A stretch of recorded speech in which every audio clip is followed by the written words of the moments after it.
The rain poured heavily over the small town of Cedar Grove.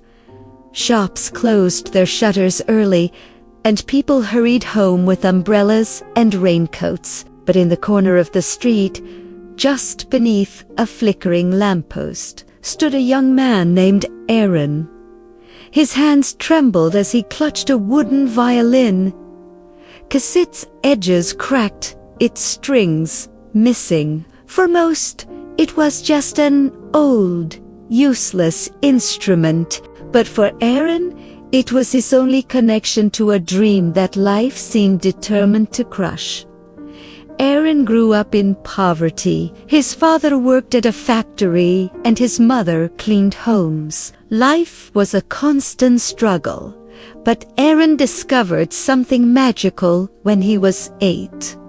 Music. An elderly street performer had handed him a violin one afternoon and taught him how to pull the bow across the strings. The sound wasn't perfect, but to Aaron, it was a spark of hope. From that day on, the violin became his escape. Every time life grew heavy, when bills piled up, when his parents fought, when classmates mocked him for his torn shoes, he picked up the violin. Music became his shield. But dreams have a price. Aaron couldn't afford lessons, and the violin he played was donated by a kind neighbor. The bow frayed, the strings snapped often, and the wood cracked with time. Still, Aaron refused to let go. He played on street corners, at weddings, anywhere someone would listen. One evening, after a long day of playing at a cafe for a few coins, Aaron returned home to find his father waiting. "Aaron," his father said firmly, "you need to stop this nonsense. Music won't pay the bills. Tomorrow, you'll join me at the factory." Aaron's heart sank. He respected his father, but he couldn't imagined giving up the violin. "Dad, music is all I have. Please just give me time." But his father shook his head. Dreams don't feed families. That night, Aaron stared at his broken violin under the dim light of a candle. His father's words echoed in his mind. "Maybe I should give up," he whispered.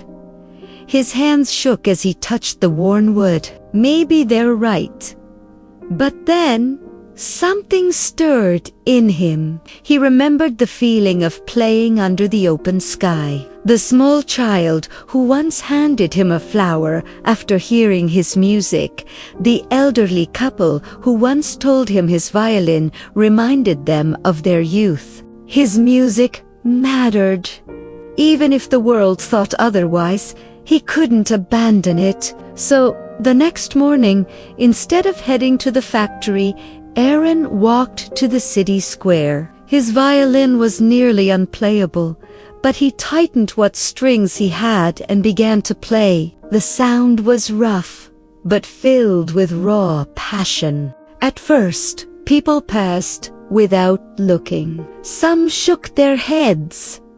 But then, a little girl tugged her mother's hand and stopped. She listened, her eyes wide, as Aaron poured his heart into the melody. Slowly, more people gathered. Soon, a small crowd formed. Despite the violin's cracks, the music carried something no perfect instrument could.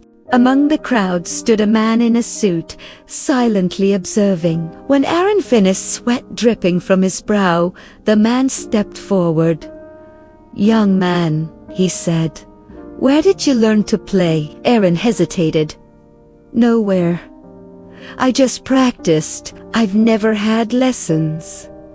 The man smiled. "Your music is imperfect, but it's powerful. My name is Mr. Lawrence. I direct the city's music academy. Come by tomorrow. I want to hear you play again." Aaron could hardly believe it. That night, he told his parents. His father frowned, but his mother placed a hand on his shoulder. "Follow your gift," she whispered. The next day, Aaron went to the academy. For the first time, he saw polished violins, shining grand pianos, and students in uniforms. He felt out of place with his patched clothes and broken violin. But when he played, the room grew still. His performance wasn't perfect, but it was alive. Mr. Lawrence nodded. "Technique can be taught. Heart cannot. You have something rare." And so, Aaron was given a scholarship. It wasn't easy. He studied day and night, often catching up on years of mistraining. There were times he doubted himself, times he thought of quitting. But every time he held that violin, he remembered the streets, the rain, the laughter of strangers touched by his music. That kept him going.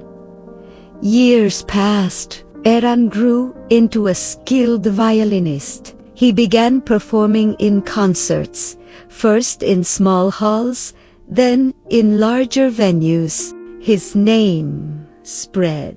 The boy who once played with a broken violin on a rainy street corner was now recognized as a musician who played with unmatched soul. One night, after a grand performance, Aaron stood backstage holding his violin. His father, now older and frail, approached him with tears in his eyes. "Son," he whispered, "I was wrong. Dreams don't always feed families, but they can change lives.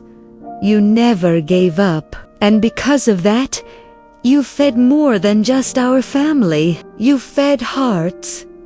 Aaron smiled, tears streaming down his face. "Dad, I just kept playing."